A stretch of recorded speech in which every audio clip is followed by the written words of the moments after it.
نور و رحمت و غفران کجا هستی؟ بیا ماه شوق و لذت. به نام خداوند بخشنده و مهربان. از وسیله خداوند از او راضی باد روایت است که پیامبر صلی الله علیه و سلم فرمودند: صحیفه های ابراهیم علیه السلام در اول ماه رمضان فرود آورده شد. تورات موسی علیه السلام ششم ماه رمضان فرود آورده شد. انجیل عیسی علیه السلام 13 ماه رمضان فرود آورده شد. زبور داوود علیه السلام 18 ماه رمضان فرود آورده شد و قرآن 24 رمضان فرود آورده شد. روایت طبرانی.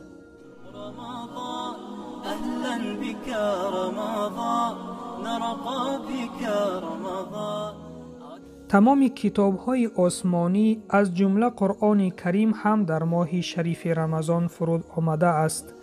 برکت ماه رمضان هم از برکت قرآن کریم می باشد.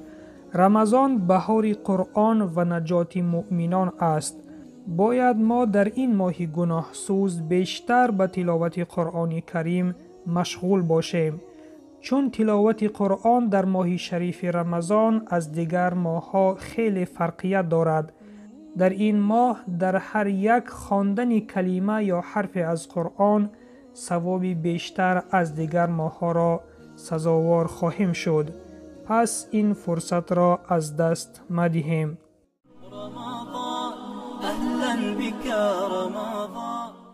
شنونده عزیز، در حدیث پیامبر صلی الله علیه و سلم فرمودند: خیرکم من تعلم القرآن و علمه، یعنی بهترین شما کسی است که قرآن را تعلیم می‌گیرد و به دیگران تعلیم می‌دهد. عالم می‌گوید جبرائیل علیه السلام رساننده قرآن بود، به همین سبب بهترین از ملائکه ها گشت. قرآن به محمد صلی الله علیه و سلم نازل شد، به همین سبب پیامبر صلی الله علیه و سلم بهترین سید اولین و آخرین شد. قرآن به امت محمد صلی الله علیه و سلم نازل شد، به همین سبب این امت بهترین امتان شد. قرآن در ماه رمضان نازل شد، به همین سبب ماه رمضان بهترین از ماه‌ها گشت. قرآن در شب قدر نازل شد، به همین سبب شب قدر بهترین از دیگر شب‌ها گشت.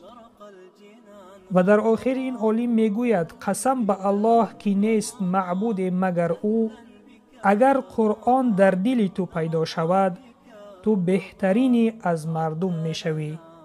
پس ای عزیزی که مرا میشنوی، آیا نمیخواهی از بهترین ها بشوی؟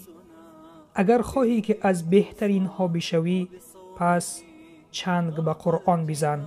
اگر الان قرآن را خواندن نمیتوانی، پس بعد از شنیدن این نوار به خود مقصد گذار که در همین ماه شریف رمضان من قرآن خوانی را از خود میکنم و حرکت کن. انشاءالله خداوند به تو کمک میکند. خواندن آن را بیاموز و در حیات با آن عمل کن. و سلام بر آن شخصانی که راه هدایت را پیشه گرفتند.